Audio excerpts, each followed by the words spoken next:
What's up guys, it's Mindset Performance Coach Adam Carmichael here. In today's video, you're going to learn the importance of resilience if you want to have a long and successful poker career. Now before we dive in, let's have a definition of what resilience is and what resilience isn't. A lot of people think resilience is the ability to just keep taking punishment, to keep coming back over and over when things are tough. But in reality, resilience isn't about that. Resilience is about the ability to recover quickly from difficulties, or challenges. So it's all about recovery. If you're resilient, you recover very quickly. And for today's video, we're not going to focus on physical resilience, the ability to recover from workouts, push yourself super hard. We're going to focus on mental resilience, the ability to recover quickly from all the challenges that come your way. Now, as a poker player, this is relentless. You have a relentless stream of things coming in that cause flare-ups emotionally or mentally. So resilience becomes this superpower. Can you take it? Can you take all the hits that poker throws your way? Up until now, I don't know anyone who's developed a way to go through your poker career without hitting many setbacks. You're gonna have bad beat scenarios, coolers, opponents doing weird shit, you making mistakes. Lots of things that cause a flare-up. Now, if you were to go into a psychology lab and we were to monitor how resilient you were, they would test basically your current emotional state before you got tested. Then they'd trigger you to get a high emotional response. So you got very upset. And then they'd monitor how long it took you to go back to the baseline state. So they make you upset and back to the baseline state. If you're very resilient, you go back to your baseline state very quickly. If you're not very resilient, you stay in an upset, frustrated state for a long period of time. Now, linking this to poker, it all comes down to when you have a flare-up, emotionally, you get frustrated, angry, how long does it take you to get back to your baseline? How long does it take you to get over certain situations that happen? So for example, just a few days ago, I had a call with one of my clients and he said, I had this really deep run in this tournament he's playing and it was on the final table, chip leader. And he had pocket sevens, gets it in against pocket fives. And his opponent hits the 5 on the river and he said he lost it. And he just punches the table in frustration. Now, to him that was a big deal. But for me, I didn't really care about that. All I cared about was what happened next. So I asked him what happened next. And he said he was annoyed for like 5-10 minutes, but then he got over it and he was fine with it. So to me, that's a level of resiliency because he's come back to baseline. I don't care what happens in those 3 seconds, whether you punch something, whether you throw something, smash a mouse, whatever, maybe have a few mice on standby if you do that. But what really matters is, do you get back to your baseline and continue to play good poker after that, or does that one scenario completely throw off your whole session? Now are you ruminating about it, going, I should have done this, I'm so annoyed, I'm so unlucky. Is your grind for the rest of the day ruined? Do you go to bed that night annoyed, replaying the hand in your head, going, I'm so unlucky? How does it affect you after? Because it's gone. The event's been and gone. So the resiliency is all about how quickly you get back to your baseline emotionally, mentally, how quickly you do that. If you're resilient, you do that very quickly. If you're not resilient, you dwell on it. So it's more about not dwelling on circumstances, and recovering by being back in the present moment. So it comes down to 2 key variables, and there's like 2 camps that you're going to be in. The first camp, which is what causes a lower level of resilience and the inability to deal with a lot of challenging scenarios, and that is when you resist. You resist what happens. So let's say this scenario with this player who had an unlucky scenario and his opponent hits a 2-outer on the river in a big kind of pot. Now, it's happened. So if you resist that, you blame stuff. So you'll go, I'm unlucky. This guy's lucky. Can't believe this happened to me. What the hell is going on? Life is so unfair. You might even question how they play the hand or some of the variables, but you're resisting. You're going, I don't like this, and I wish it hadn't happened. But newsflash, it's already happened. It's already happened. So all this dwelling about it and worrying is taking you nowhere. So that's resisting. It's happened already, and you're resisting it with your inner narrative. So your inner dialogue is constantly going over what's just happened in a negative way. So that's one camp where you can be. The next camp, where you want to spend the majority of your time, is responsibility. You want to own it. You want to accept what has just happened. Why? Because it's already happened. So when you take responsibility, you might not like it. You might not be going, oh my God, I'm so happy that I just got unlucky. But you accept it. You go, okay, that was the run out. My opponent hit those cards. I lost the pot. I'm okay with it. I accept it. I'm fine with that. All right. And as soon as you can do that, it's over. It's gone. There's nothing left to do. It's game over for that situation, and you can move on with your life. So when you're struggling to get over stuff mentally, it's because you're resisting. You don't want to accept what's happened. You don't want to acknowledge it's done. Whereas you need to switch that over to responsibility where you're fine with it, and you realize life goes on.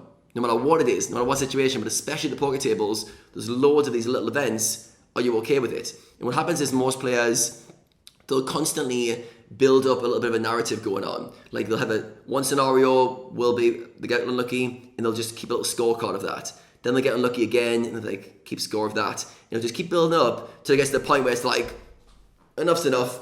I can't deal with this today. I'm done. And there's just too many. All right. What happens is you're resisting a small amount every time things don't go your way. So as a result, your resilience runs out. All right. You get to a tipping point where you can't deal with it. So I want to ask you guys today, how resilient do you think you are? In honest terms, if I followed you or watched you play a full week's worth of poker, it's going to be highs and lows. How resilient are you? How resilient are you across the board? And you'll find when things are going good, you feel like you're super resilient.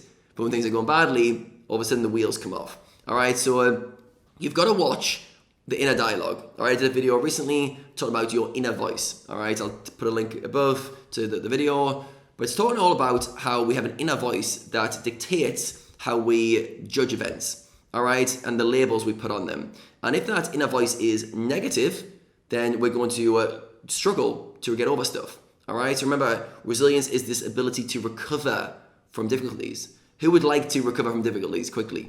Hopefully everyone's raising their hands because we all want to, we don't want life to be easy. We want life to be hard and us to be able to deal with that.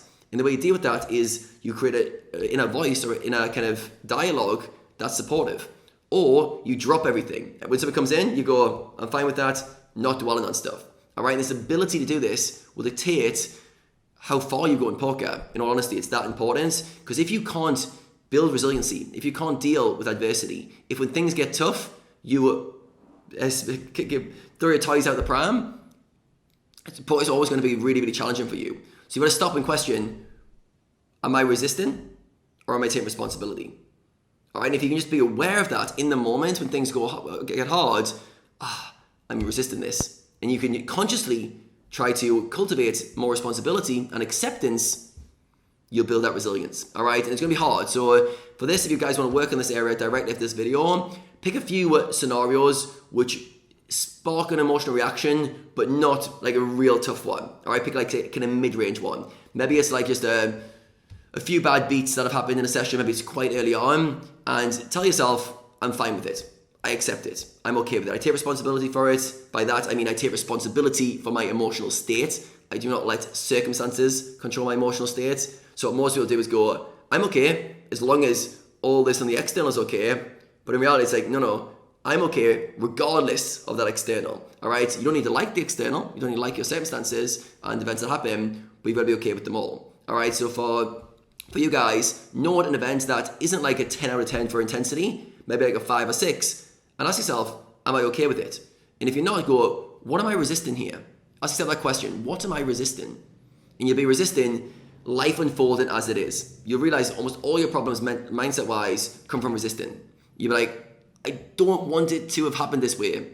I get that, but it has happened. So now what? Well, it shouldn't have happened. I shouldn't be getting this unlucky. Okay, I get that, but you have been that unlucky. Now what? It's this like realization when you play around with this concept, you realize, it's already happened. I'm currently resisting it, and that's causing me to lack resilience, and I'm struggling to deal with these scenarios. All I need to do is accept it, and we can move on. And you'll realize when you do that, life's so much easier. Or rather than building this baggage as you're grinding, as you're playing, as you're going through life, you're building all this baggage that just blows up eventually. You don't build up all this baggage because everything that hit you, you're like, oh, I can deal with it. And then from the outside, people will go, wow, this guy's really resilient. He can take so much. And you're like, no, well, you are resilient, but it's not because you take so much. It's like you just drop everything. So you can recover very quickly. When hard times hit, other people are thrown off, you're not. You keep your center. All right? So this is a really, really important concept. All of the high stakes players I've worked with, all the successful players have an element of resiliency. All right? They've built this. They've cultivated it. We don't naturally have this. This is one of the things I try to tell the poker players I work with. Not many people, I don't think I've met anyone who has the brain, mind built for poker. All right? The reason I say that is poker is so unique and it throws so many scenarios at you where it just throws you off. It just feels completely unfair, completely unjust. It challenges your self-worth. There's so much wrapped in the poker journey, and you've got to build skill sets. All right, and resiliency is one of those skill sets you've got to build. All right, so you've got to build the ability to deal with things not going your way and accepting it. When you accept it, you recover from it, and you can keep moving forward. All right. So hopefully this video has sparked you guys to be aware of this concept and to start going from that resistance into responsibility, and watch your inner dialogue. And every time you see yourself struggling to get over a hand that's happened, just go, what am I resisting here? I'm resisting because I've lost. Can I learn to accept it? Can I be okay with it? If the answer is no, then you're stuck. If the answer is yes, you're free and you can move on and start playing your next hand. All right, so it's a really, really powerful concept. Hope you guys get working on this. Let me know in the comments below the situation that's happened recently that you're struggling with. All right, if any of you guys are going, this sounds good, Adam, conceptually, but I'm struggling with this scenario, for example, put it in the comments below and I will give you a personalized kind of solution to solve that problem. But it's all the same game. All right, stop resisting, and that as a result, you build a much more resilient mindset. All right, guys, thanks for watching. Make sure you smash the like button before you go so the algorithm likes you and gives you my future videos as a recommendation, as we have plenty more coming from me very soon.